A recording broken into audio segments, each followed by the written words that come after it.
points again, and we let the seller do their own home opens and negotiation.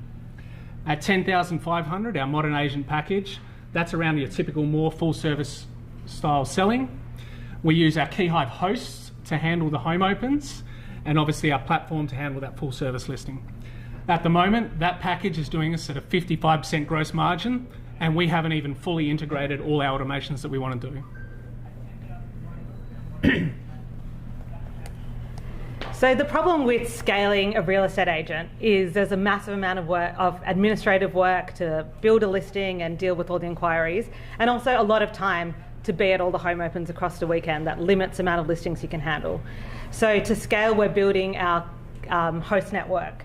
So we have our Keyhive hosts, who are verified people that can go and attend a home open on our behalf, and they use the Keyhive platform to input all the buyer's information. And that way, as well, with the AI engine behind it that distills all the communications and the information, it allows the agent to be able to handle a much higher amount of listings but still stay on top of everything. So at the moment, I'm managing 17 myself and still manage to go on a 2-week holiday. Oh, still me. So in terms of traction, we've been doing this for the last 7 months. We've had 293 leads that have converted to 41 listings. That's over $230,000 in contracted revenue. Just for perspective, a typical real estate agent does 7 listings per year, so we're already at 41. And that's all from a brand that nobody'd heard of, a new business idea they're not familiar with, and built by 2 engineers with no real estate background. But the reason why we've done so well is because people believe the system is broken and they believe in our solution. So finally, on the market opportunity, basically last year there were 566,000 residential home sales. We've calculated that about 85% of those are probably suitable for our repeatable workflow, so that we exclude things like rural properties or high unique properties. From that, we estimate around 25% of those people are probably open to a suitable alternative, and in Perth that equates to about 13,600 sales a year. Next year we're targeting 150 sales, and that'll equate to about 1.4 million in revenue. So why now? What's changed? Number one, on the law. Basically, real estate agents rely on a number of tactics to try and push numbers up. Across Australia, they are cracking down those tactics such as underquoting and dummy bidding, things like that.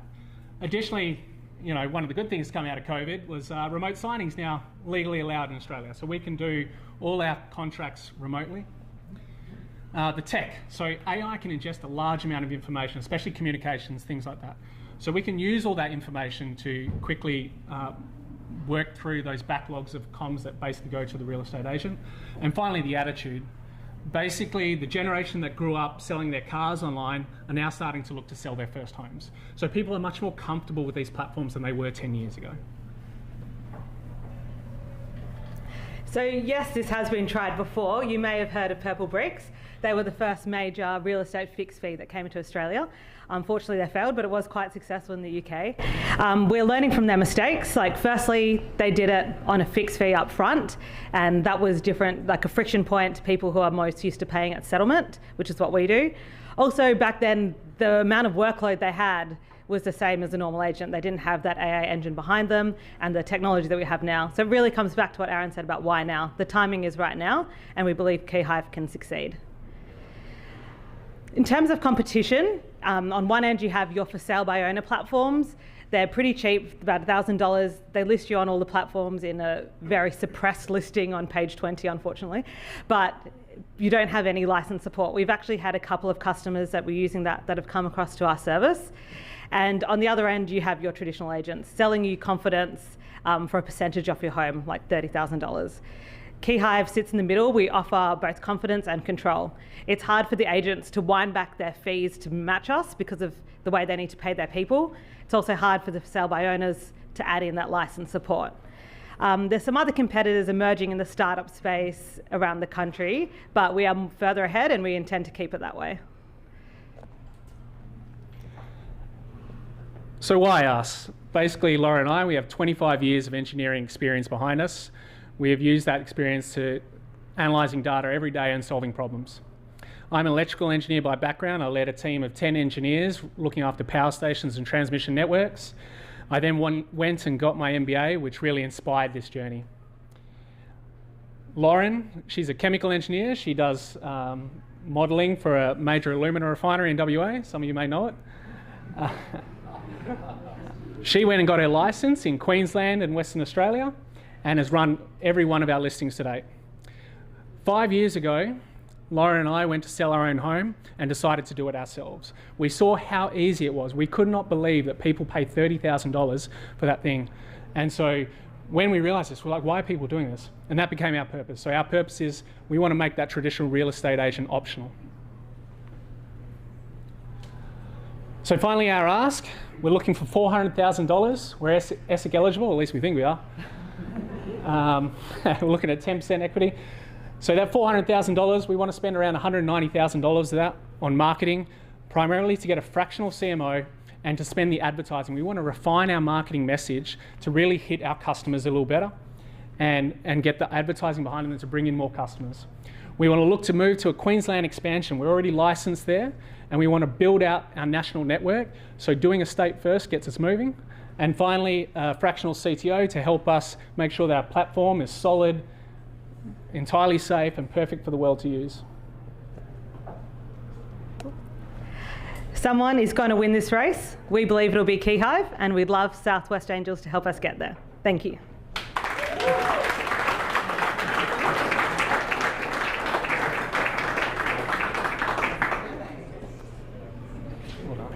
Okay. Oh, hello, hello. Oh, there I am. So that, for anyone who hasn't seen something like this before, is an investment pitch. And we obviously have members of ours who are investors in the room, and there may be others who are interested in this space in the room. So thank you, and thank you for going first. It's never easy. So now we get the tricky bit. Questions. Who has a question? Oh, here we go. Kate's in. Yes. Kate Rocky, Managing Director of Perth Media, former finance reporter. So obviously it screams security risk to me, and we've all heard these terrible stories of people coming home from holiday and their house has been sold. What aspects have you put in place to prevent things like that? Yep, so I'm a tech guy, so I'll answer that one. So we have an integrated verification of identity provider who does all the AML checks, and we have to also actually see the house and things like that. So the combination of that VOI check, the certificate of title, and we integrate it all in our platform to make sure that we understand about that. We haven't had any security instances we're aware yet. Yeah, I can't answer that any clearer. Yes. Danya.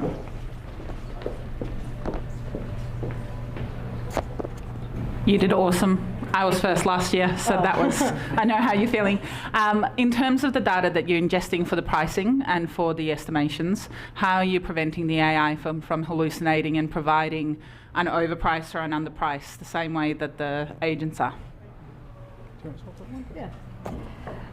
Look, I think that's one of the things where the human touch point is required, because even people are like, oh, but I looked on realestate.com.au and it told me my house is worth this much. It's like, well, that's just because it's a 3x2 on that street. But it does require that extra human layer. So we do start with that and then we discern ourselves. So that's a critical step actually, because especially as we've seen the market turn, pricing correctly is very important. And we make sure that our Keyhive agents are doing that part really well. Can I do a follow-up? Yes. Sorry.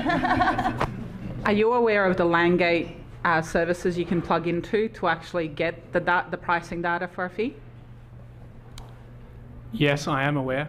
I reached out to Landgate and they had some concerns, so we will work with them to integrate over the time that comes. Fantastic. Do we have one last question? Yes. Hi, that was an excellent presentation, well done. Question for you in that I'm involved with a company called Open Negotiation, ASX listed company who has drastically failed dismally. Their modus operandi was trying to match up between buyers and sellers.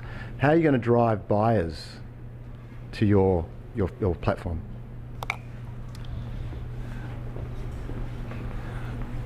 So right now we rely on listing on the major platforms to produce some of it.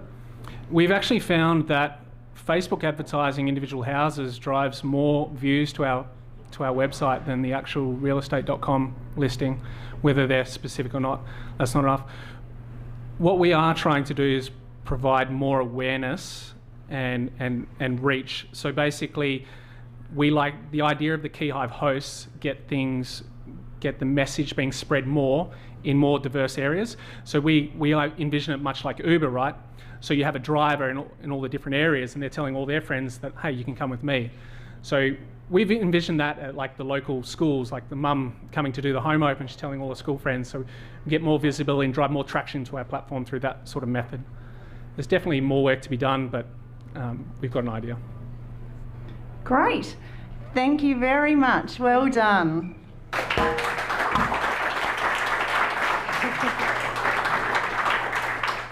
So please remember all of these, because there is a People's Choice vote when we finish the 3 presentations. So you'll get to have your say on who you think should be the winner tonight. But we are going to move on to Tony from Myco Metals.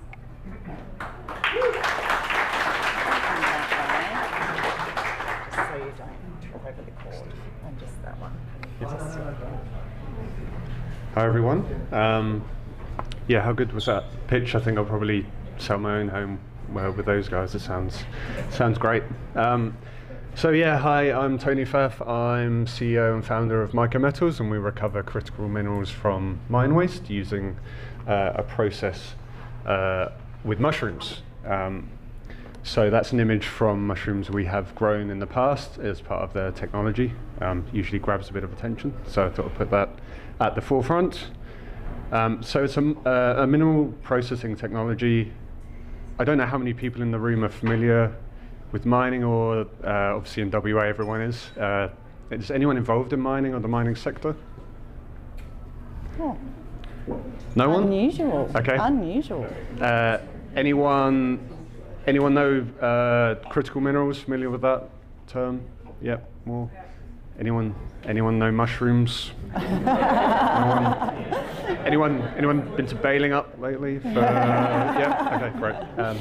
Okay. So we kind of bring those things together to recover metals and critical minerals. So there's been a lot of headlines in the news lately about critical minerals and why they're important. There's been a lot of geopolitical tension about them because they're pretty much essential to our way of life and the advances we want to make in the energy transition goals and net zero goals.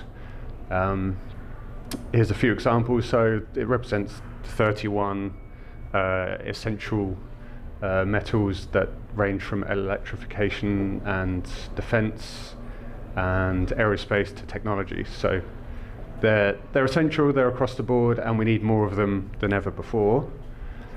But the problem is we don't have the metals and critical minerals we need for our future goals, because mine discoveries are falling as are ore grades. So we need to be looking to other solutions apart from conventional mining. So this slide shows you that if we take copper as an example, the mine discoveries are way down in the last 20 years. Even while the prices kept on climbing with a particular inflection point in the last 12 months. So this shows us that economics aren't the problem. The problem is, making mine discoveries is really hard. I know this, I'm a geologist by background. And it's not a case just for copper, it's a case across the board for a host of industrial metals. So we need to be looking for other alternatives as well as mining. Also mine discovery, it takes 18 years to go from a discovery to producing mine, so it's way too long for what we need.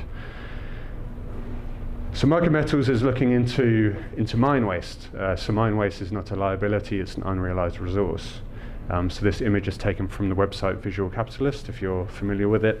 The black cube shows the 300 billion tons of mine waste material which sits on the Earth's surface. with a host of metals which we need for our goals. That is representative of $2.5 trillion US dollars worth of contained metal within, all of which we need for what we for our future ambitions. The thing is, for Australia, that we have 95,000 abandoned mines, a lot of which have remnant metals from previous mining activity, and those metals are essential for what we need, but they also contribute to environmental pollution. So we just need to get better at extracting the metals that we've already found rather than relying solely on new mines. And as there's no mining people in the room, I might have to explain this one a bit more. You can see that it's pretty complex. So this is a mineral processing flow sheet. The takeaway from this slide is that it's pretty hard to deploy this to smaller scale mine sites where the grade of metals is lower. Mine waste has previously been processed and the metals remaining are low. It's expensive because it's complex. They also use toxic chemicals like sulfuric acid and cyanide, which means that there's a handling risk and a transport risk for those operations.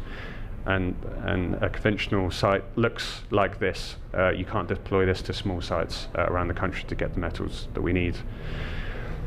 So Mycometals is working on a process we call myco-leaching. So myco derived from mushroom mycelium. So the process works like this. We generate fungal acids which are grown on organic waste, whatever's local, whatever's available. It generates acids which we then apply to mine waste which hold metals. And it strips the metals from that mine waste and puts it into a liquid solution. And we capture that liquid solution and we push it through a filter, itself made from fungal mycelium. So that fourth step on this slide is actually the same step as the first. We've just recycled it. And from that filter, we then take the metals out into a saleable product. So they're the metals that we need. And the water that we use in the process can be recycled back through the top. So it's a closed loop, environmentally friendly solution. It's clean, it's simple, and we can put it into a mobile setup. What's important to note is that when we talk about acids, it's not aggressive acids that you might think of. It's has a pH of 3 to 4, which is akin to tomato juice. No risk to personnel or operators, and no containment controls required like alternative or conventional methods. So the setup we would utilize this in is something like this. We can deploy it to different mine sites. We can scale up or scale down as we need, depending on the site and the operator, and then we can move it on from one site to another once it's done its work. And the benefit of that is that it just completely changes the economics for the mine waste market. So it needs to be cheap and it needs to be simplified to be able to address that market with low-grade metals. It's just really a volume and tonnage play. So if we can reduce the costs, we open up that mine waste market, and we think we've done that by 100-fold for the capital expenditure.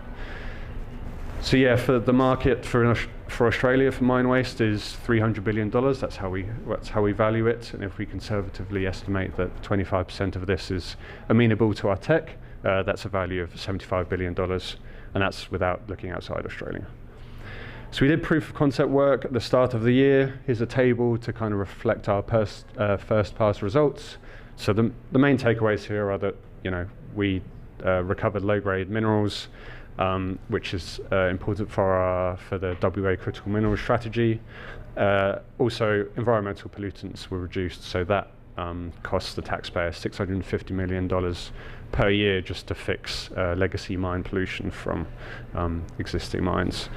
If I can just draw your attention to the gold value at the bottom there. So we actually processed gold mine waste up in Menzies earlier this year. It had been previously treated with cyanide, which means that no one considered it to have any more value in it. And we run it through with our tech and we got a further 15%, and that's with the first pass attempt. So it just shows that there's a lot of scope there to get a lot of value out. to give you some numbers, if we have a 25,000 ton site, which is quite small in the grand scheme of things, and with a low grade of 0.5 grams a ton, that actually pays for itself over the time. So anything above those numbers generates profit and solves for environmental pollution, because all of these sites have some sort of pollution from the minerals that are left within it generally. 2 minutes. Okay, so anyone that's unfamiliar with technology readiness levels, this gives us an idea of where we sit. So we're looking to integrate a system to recover metals. Our trial 2 is underway. We're working on that. Our team is strongly mining capable, but we also have a biology and genetics capability from my darling wife here, who brings the scientific rigor where we bring the mining expertise. And I mentioned the Gold Explorer up in Menzies already. We also did some work with the lithium mine to help with their arsenic and antimony recovery. And we're also doing a pilot plant in Colorado next year, who don't have any alternatives for their environmentally restricted site. And we have a parallel growth opportunity for recovering rare earths from coal fly ash from old coal power plants. So we've come a long way in the last 12 months. We came out of Curtin University Accelerator, and we're doing well with all these partnerships. We've made 50K in the last 12 months, and we want to move forward, obviously, in the next couple of years with any funding we get going towards these things, a mobile recovery system, develop our fungal library, and add people to the team, particularly the Chief Technology Officer, which brings microbiology and mine waste expertise. These are comparable companies at the same stage, which we can talk about, and our growth roadmap, which I'm running out of time to talk about. And finally, this is some images from our Colorado operator, showing some fungi or mushrooms growing in our underground shafts, showing that mushrooms and mining are already working together in nature. We just want to harness their capability and put it to good use to help us build a clean future. Thank you.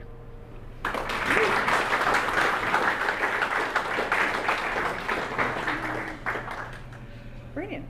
Hello. Hello. Hello today. Thank you very much, Tony. That was great. Right, questions? Mark.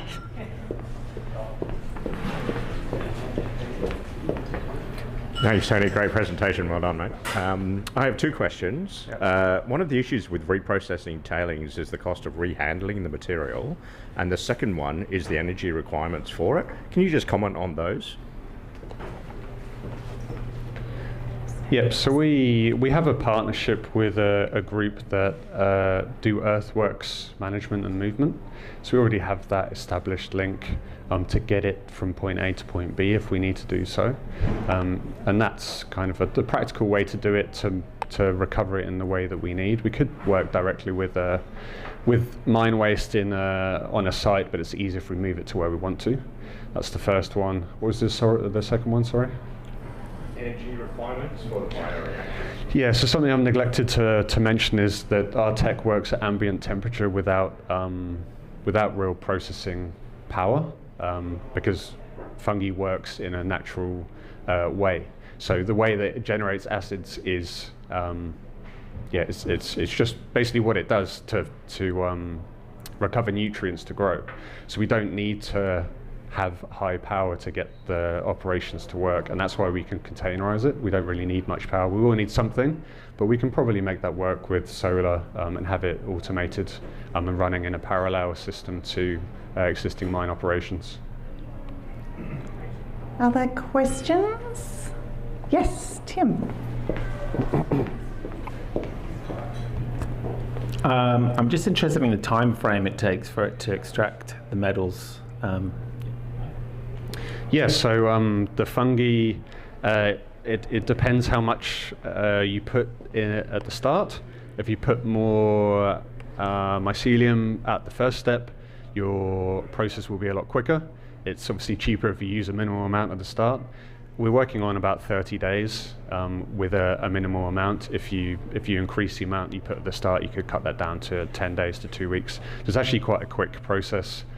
because people consider that if it's nature-based, it's going to be slow. It's not always the case. So I think that really works in our favour. It partly depends on the fungal type you might choose to use. Great. One last question. Yes, at the back. Sorry.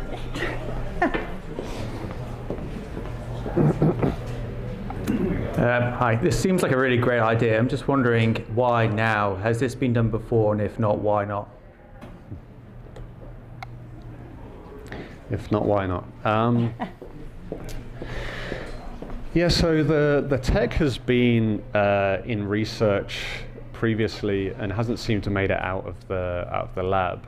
And I don't know if that's just because of the way universities operate, and they are funded to do the work, and then it doesn't get any further. What you need is someone to take it on that has sort of industry experience that can see the opportunity, and that's where I think Myco Metals comes in.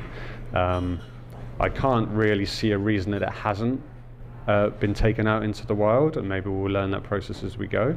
But everything's looking pretty promising so far, and yeah, we're looking to find out any hurdles that we haven't encountered yet, and they might come through, but we'll just have to wait and see. Great. Thank you so much, Tony.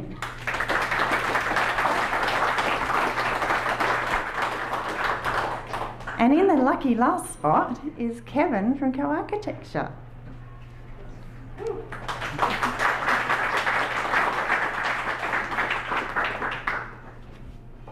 Hello everyone, my name's Kevin. I'm the CEO and co-founder of Co-Architecture. Do we have any architects in today's audience? Builders? Interior designers maybe? No, yep, like trades, they can count. Co-Architecture, we're building the operating system for Australia's architecture and design industry. We have two parts to our business. It's a marketplace and a practice management software. We're not pre-revenue, so we're slightly different in terms of our pitch. So I'm going to start with a little bit about our current ask and our current position, and then walk you through our pitch deck and show you why the investment opportunity is real. So in terms of the ask, we're raising 500K on a safe, and that's at a 5 million valuation cap with a 20% discount. And it's ideally, hopefully closing in the next month. We've currently committed 350K from existing investors in our company, as well as one new investor. The new investor is Carl Jacoby. He's a deal lead leading the Brisbane Angels network on the East Coast. And our existing investors are Michael and Sandy Angie, who are Perth-based investors. This safe brings us to a priced round later this year or early next year, where we're trying to achieve a $15 million plus pre-money valuation. We already have institutional VCs backing us, and we'll hopefully have new VCs introduced in the next year or so, and our target return is a 10x or better with a clear pathway to 15x. So where are we now? In 3.5 years, we have gone from essentially $0 to $1 million in annual revenue. We've been mostly cash flow positive throughout that period, and all on a 6-person team based here in Perth. We've been pitching to angels for the last couple of months, but since then we've also grown materially, and our 3 headline metrics that we like to cover are, of course, the $1 million of revenue, but more importantly, it's growing 8% month on month average. And it's compounding because it's subscription based. We have a 99% retention because majority of our subscriptions are annualized as well. We find most companies at our stage are typically burning cash to buy that growth, but the unique thing about our platform, and the reason why we've been cash flow positive for the majority of the 3-year period, is because we have built a unique marketplace engine to our business. To help us do that, we raised an early pre-seed round of $330,000 in 2022, and as I mentioned, those same investors are following on in this round as well. On the demand side of our platform, which is the homeowners, in the last 60 days alone, we've had 390 homeowner projects posted through our platform, which equates to about $153 million worth of project value that's been tendered to architects or designers. That is all coinciding with some significant changes. Sorry, it's not going next. This one? Arrows. There we go. That's coinciding with some significant changes, which I'll cover later in this deck. The problem we address, Australia's architecture and design industry, much like the construction industry, is highly fragmented, even though it's worth about $11 billion. 92% of the industry are primarily SMEs, with half of them being sole trades or practitioners. To make matters worse, our research shows that those practitioners typically only operate within 25% of the industry revenue, which is single resi or homes. The reason our platform works is pretty simple. Businesses ultimately need the work before they need software and tools to deliver the work. That's where our marketplace position comes in. So phase one of our platform and growth was to build a marketplace flywheel. Essentially what happens is 4 key steps. Homeowners or project owners who are looking for design professionals or planning professionals post their project on our platform. The platform then helps connect them and match them to relevant professional capabilities, and then architects subscribe to us to tender for them. Once they've won that project and deliver it, they then also post it back on our platform, and we use this through our organic marketing strategies to then attract more homeowners back to the platform. So today, that looks like 800 current paying customers, which we equate to about 2% market share. We currently have over 17,000 freemium users also registered on the platform. And with our marketing strategies, we've acquired over 500,000 followers through our social media and broader media channels. Currently, our revenue is primarily modeled or through our entry-level subscription, which is worth about 1,100. But we have plans in our phase 2 to increase that average revenue per user. So that's where our phase 2 strategy comes in, the practice management, and the reason we're raising a SAFE. The strategy is to start building in practice management tools. So majority of these firms have little to no practice management software to help them, no CRM, no invoicing tools. They typically rely on a multitude of different tools to pull it all together. Usually it's an Excel sheet. Because they already pay us to subscribe to the work that they win, it makes it much easier for us to upsell them into practice management tools that then help them to deliver that work. So that's our strategy. On a conservative conversion of 20 to 30% of our current customer base, that would already have a significant increase in our revenue between 400 to 500,000 annually. The 3 things I mentioned that are compounding this year is we've also secured a MOU partnership with another organization called ArchiTeam, who provide insurance services and policies to architecture and design professionals. That'll give us access to around 900 new customers on our platform, which is also an additional 1.2 million potential revenue. On top of that, there is a huge category shift occurring right now. AI, any well-funded startup can build a product or tool, but the defensible moat is actually distribution. So whoever has spent the time and invested in building their own acquisition or media channels typically are much stronger and well-positioned to sell their products and services. So that positions us really well with our media channels. And then of course, we have a pretty clear pathway to our next valuation at a 15 million pre-money, as I mentioned, which I will cover here. In terms of our traction and trajectory, the idea is we want to convert from 2% market share to 20% in the next 5 years. So we're currently sitting at 1 million revenue. If we do achieve that 20%, it's currently an Australian market opportunity of $50 million. So something around the value of 15 to 20 million is our goal. When we layer in that practice management software on top of our current strategy of phase 1, that goes north of 20 million. Skip our monthly revenue, annual traction. We've hit all of our annual revenue goals and we continue to compound revenue. Some of our best subscription months are over 100,000 each month, month on month. I mentioned the Australian market opportunity. Australia alone is a $15 million serviceable market. We're at 2%, so the East Coast is where most of our customers are based, but there's plenty of room and headroom for us to grow just here in the Australian market. That said, we've also had organic traction and reach internationally across the US, New Zealand, and also Japan. In terms of competition, there definitely are competitors. They typically sit in directories, lead generation platforms, or industry publishers. Each of them is usually built around a different leverage. That could be high volume of leads or editorial publishing. We are the only platform that combines both of those and then turns it into a subscription model for access. In terms of our team to date, there are 3 founders. We all come with about a decade of experience in architecture and design. Myself, I am typically the technical lead and the one standing on stage most of the time. Wade Smith is our operations and partnerships development, and then Luke has built our distribution engine and media channels as well. We also have a really good lean engineering team who develop our product. We of course leverage AI in a lot of our tools and features, and then we invest quite a lot in our media and production. And then we're supported by amazing advisors across our cap table and investors. Ding ding, 2 minutes. Thank you.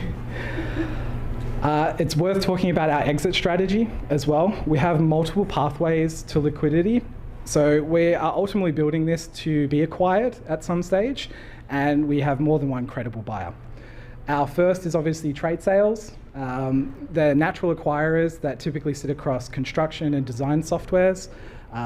People like ACOM or marketplace platforms like House, they typically have innovation funds and they're looking to acquire distribution moats similar to us. Second is the PE roll-ups. There are financial buyers in private equity. They're actively buying vertical SaaS platforms like us within the 10 to 30 million range. Cash flow positive, a high retention annually makes us a really good position, puts us in a really good position to pay hopefully a premium. And then in terms of our views on value, if we are able to achieve our $15 million revenue target, we expect to be strongly profitable as we have been for the last 3 years, and that profile hopefully makes us a really good acquisition for buyers, both strategic and financial. Did I do okay for time? That's me, co-architecture. Hope that helps.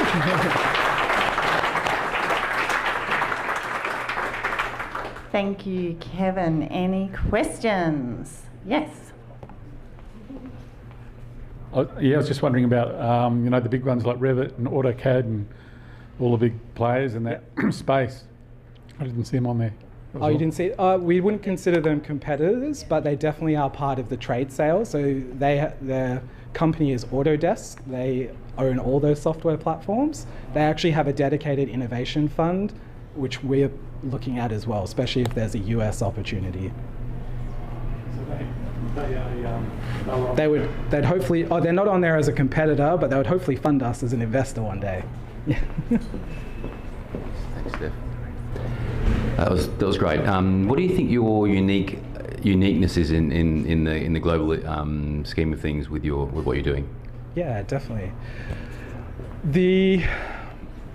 Firstly, the problem is not limited to Australia. It definitely travels internationally. It's universal across geographic regions.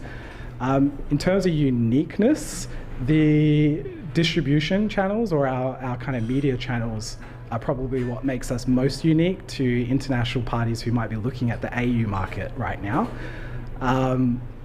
We've already had conversations around acquisitions. We've already had people AI companies in particular, wanting to help us distribute their services and products as well. So I think if we were looking at the international market in terms of expansion,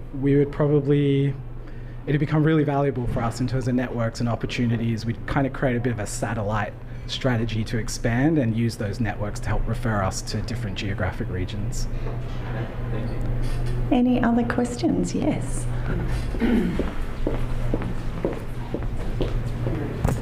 Thank you. Just on the market size, so from 2 million to 15 million in 5 years in revenue, that's like from a startup point of view, if you look at the things on the market size and growth, 2 million to 15 million is more like in a 5-year time frame, or like a SME growth, if I'm not wrong. How do you see that as a, how do you see the market size there? Yeah, I mean, in terms of our market opportunity, or where's that slide? Somewhere here. This is a 5-year base case. So this is a 10x pathway that we've modeled here. So in terms of startups, that's definitely in like the top 10 percentile. It might be in terms of size, not like a $1 billion revenue company, but it's still a very healthy company and very profitable company. So in terms of investment and ROI, hopefully we return a 10x on your investment during that time too. Great, thank you very much, Kevin. Thank you. I have to say that's fine. Thank you. All right, so we have heard from everyone, and I think actually for those of you who aren't familiar with angel or early stage investing, the fact that Kevin touched on exit is really important, because the way that you get your money back when you go in really, really early like this is when that company has an exit, whether that be it IPOs on the stock exchange or it's acquired. That's when you make your money. So actually having an exit plan is super important. So I'm going to hand it over to all of you for a moment. You need to, and this is unusual in this environment, get your phones out and vote for your favourite presentation. Now, you might look at it from a I loved the idea point of view. You may look at it from the I thought they did a great job of presenting point of view, or you might look at it as a combination. It is completely up to you, and I will let you all do that. And while you do that, just to let you know a couple more things about Southwest Angels and what we're doing.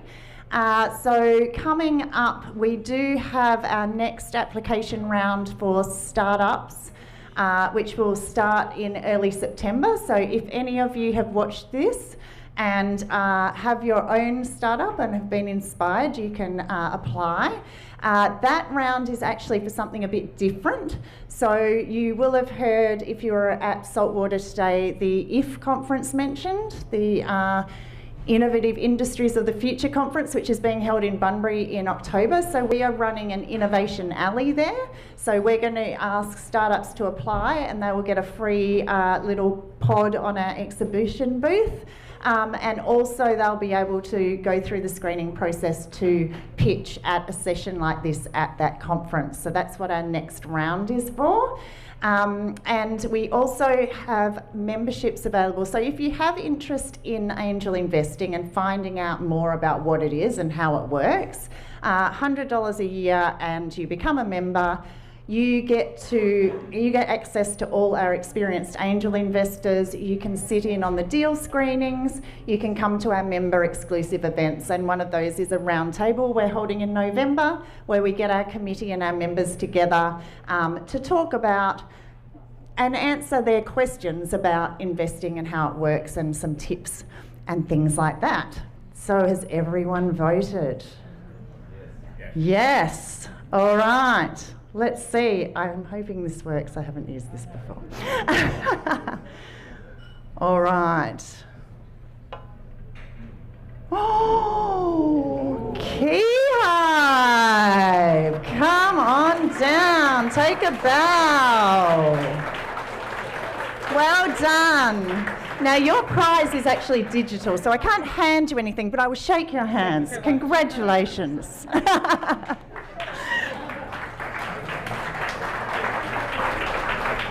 So, thank you all for participating in that.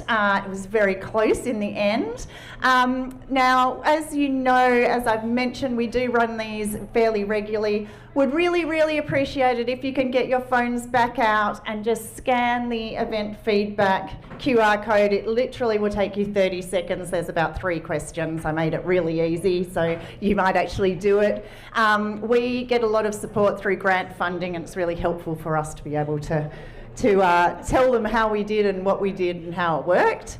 And for all our members who are here, any members, if you can scan the code on your right, and that will go through to me so that we can give some. And what we do after this isn't the end. We then collate our member feedback and we give that feedback to everyone who pitched tonight and let them know if there's interest in further conversations, due diligence, whatever it might be. So really important for members on the right, everyone else on the left. Now, final thing, little bit of a reveal from us tonight, which is super exciting because we've been working on this in the background for quite some time. Some of you may have heard some of us talk about it. Southwest Angels is obviously a fairly clearly a specific region orientated organisation. And what we have discovered is that the rest of regional WA needs what we do. Perth Angels do what we do in Perth and the metro area, but no one else outside the southwest for regional. So we are super excited to announce we're finally launching Regional Ventures WA. So a big shout out to Tim for doing our branding for us.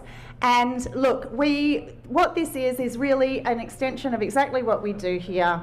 We want to go to the rest of WA regional areas and educate them on what angel investing is and help the startups who are based in other regions to pitch, understand what investment is, get investment ready, and really grow innovation in regional WA. So that's what that is all about.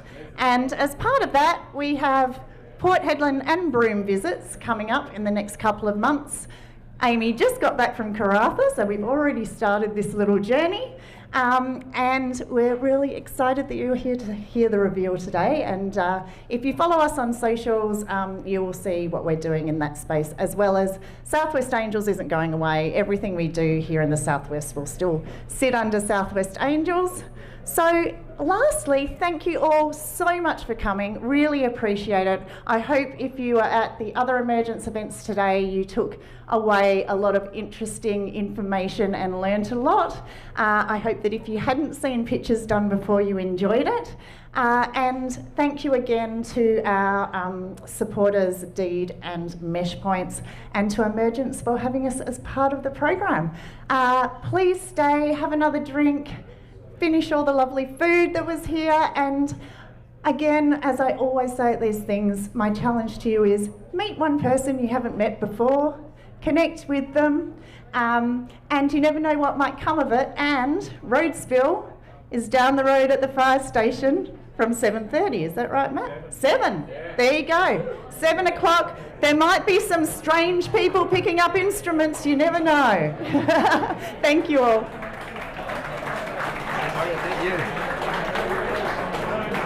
Oh, how do you turn this off? I just got to thank Steph. Steph does an amazing job as our CEO of the Southwest Angels, and what she does is volunteerism on heat. But thank you for all coming out and keeping the Angels ticking over. Hand over to big thank you to Tim Kerr that sat with Amy and the team on the brand development of Regional Ventures, and to our treasurer Steve, I saw, and Simona. Great to have you guys here tonight, so the members. So thanks for being part of Collision again. You give the engine behind the creative. So look forward to seeing you at Roadspill, and thanks to Shelter for having us tonight, and Deed for keeping the government office backing Regional Ventures. See ya.